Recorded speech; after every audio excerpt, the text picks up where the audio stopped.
건물 복도 곳곳에 동물 배설물들이 놓여 있고 계단 한 구석에는 털뭉치도 보입니다.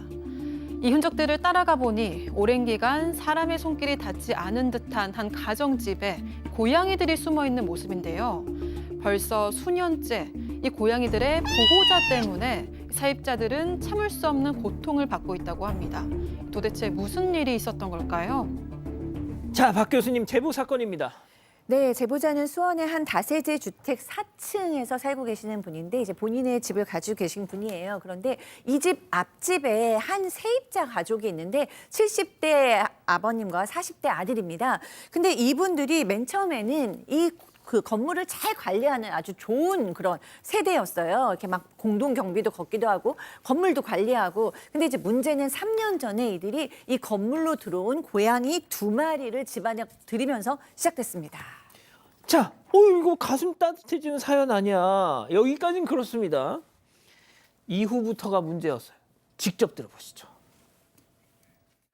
지금 순식간에 불황이 지금 30여 마리로 추정이 되는데 임신한 개체가 그 안에도 지금 상당히 많은 게 있어요. 사람들이 스트레스가 너무 많고 그 냄새가 이제 겨울이라 조금 덜하긴 하지만 여름에는 1층 그 근처만 가도 냄새가 그냥 너무 역겨워서 이제 토가 나올 정도거든요. 세입자가 냄새가 난다고 그러고 고양이 털이 돌아다닌다고 이러니까 대화할 필요가 있어가지고 문을 두드려도 나오질 않아요. 옥상에서도 울음소리 나고 앞집에서도 막 어마어마한 그 고양이 소리가 나니까 민원이 제기가 됐던 거죠.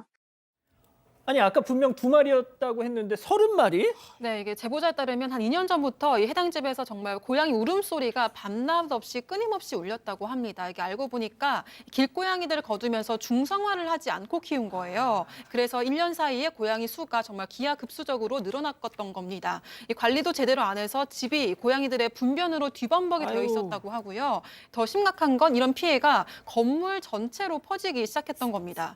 고양이들이 집 밖으로 좀 자유롭게 다니게 하는 바람에 건물 복도에 배설물 또 털이 곳곳에 있다고 하고요. 한여름에는 배설물 냄새 때문에 뭐 창문을 열 수 없는 정도가 아니라 창문을 닫고 있어도 정말 구토가 나올 정도로 악취가 심하다고 합니다.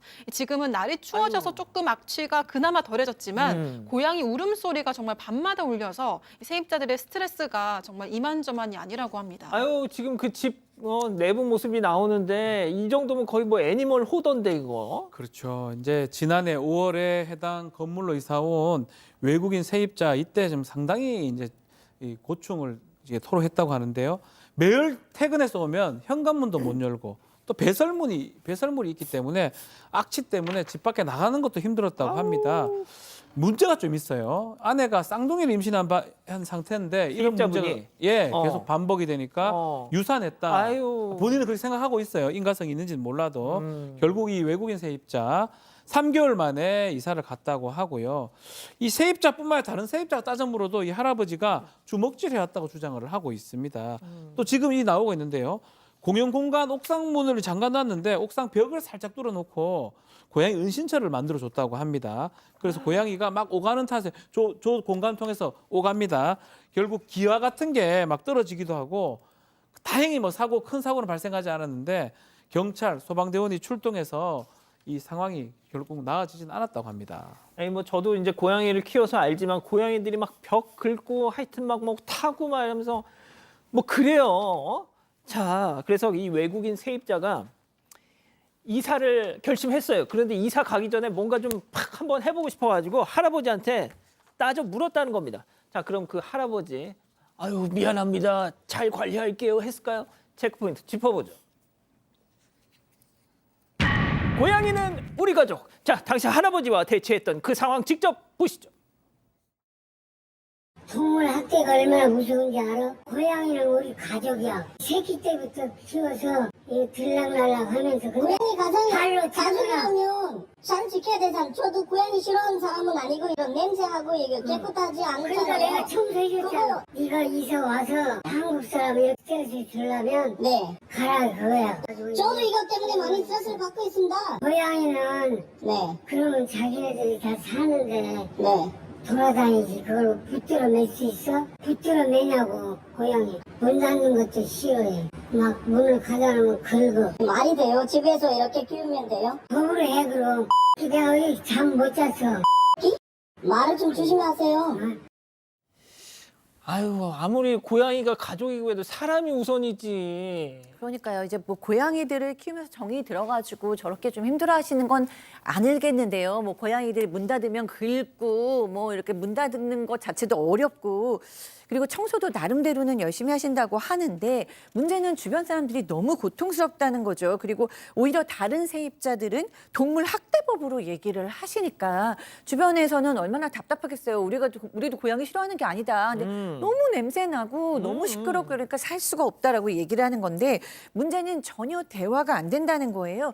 도리어 니네 나라로 돌아가. 나 너 때문에 도리어 나도 스트레스 받으니까 니네 나라 인도로 돌아가라. 뭐 이렇게까지만 아이고야. 얘기를 하고 그리고 다른 세입자들도 이분들하고 대화를 하려고 해도 뭐 문도 안 열어주고 전화도 받지 않고 한다고 합니다. 아유, 인종차별까지 하셨. 자, 팀장님. 아유, 근데 지금까지는 세입자 간의 갈등이었는데 집주인도 지금 골머리를 앓고 있다고요? 그렇습니다. 집주인이 세를 줬는데 세입자가 문제의 할아버지 때문에 살 수가 없지 않습니까? 털 날리고 냄새나고 그러니까는 집을 빼달라고 하니까는 집을 빼달려면 전세금을 줘야 되기 때문에 경제적으로 힘들기도 하고 또 부동산에서 내놔도 부동산에 소개를 못하는 거예요. 이 할아버지 때문에. 그러니까 10세대 중에 4세대가 비어 있는데 문제가 또 있습니다. 공동으로 수도를 내고 있는데 할아버지만 안 낸다는 거예요. 그러니까 12월부터 수돗물이 끊긴다는 통지가 와 있는 상태고 뭐 대책이 했지만 특별한 규정이 없고 이 집주인 할아버지의 집주인이 아무런 대책도 하지 않기 때문에 이분들이 상당히 지금 골머리를 앓고 있는 것입니다. 박 변호사님, 예. 어떻게 방법이 없을까요? 이게 제대로 키우고 있는 게 아니거든요. 30여 마리가 있는데 방치되고 있는 상황으로 좀 보이기 때문에 위생 이런 것도 문제가 될 수 있습니다. 결국 지난 9월이죠. 동사무소에서 동물보호협회하고 현장에 나와서 고양이 입양을 시도했는데 이때 할아버지가 땅바닥에 들어 누우면서 아이고. 절대 아들입니다. 아들이 누우면 절대 안 된다라고 거부를 했다고 합니다. 결국 실패했다고 하고요. 동사무소에서 도배하고 이런 거는 하면서 고양이 좀 딴 데 보내자 했는데 거절을 했는데 결국 구청에서 또 동물병원 원장하고 현장에 갔습니다. 다만 문제가 좀 있어요. 이게 고양이 뭐 학대라고 보기는 어렵기 때문에 다른 행정 처분을 하기는 조금 힘든 상황이고 지금 구청의 또 미온적 태도가 조금 불만이 있어서 결국 제보자는 국민신문고하고 국민권익위원회에 민원을 제기한 상황이라고 하고 있습니다. 뭐 결국은 방법이 없다는 거네요. 네. 아유, 아니 아직도 구독을 안 했다고? 구독? 어떻게 하는데? 아이고 여기 누르면 된다. 여기 빨리 좀 눌러라. 빨리 눌러야겠다. 가족 여러분, 구독하기는 여기요.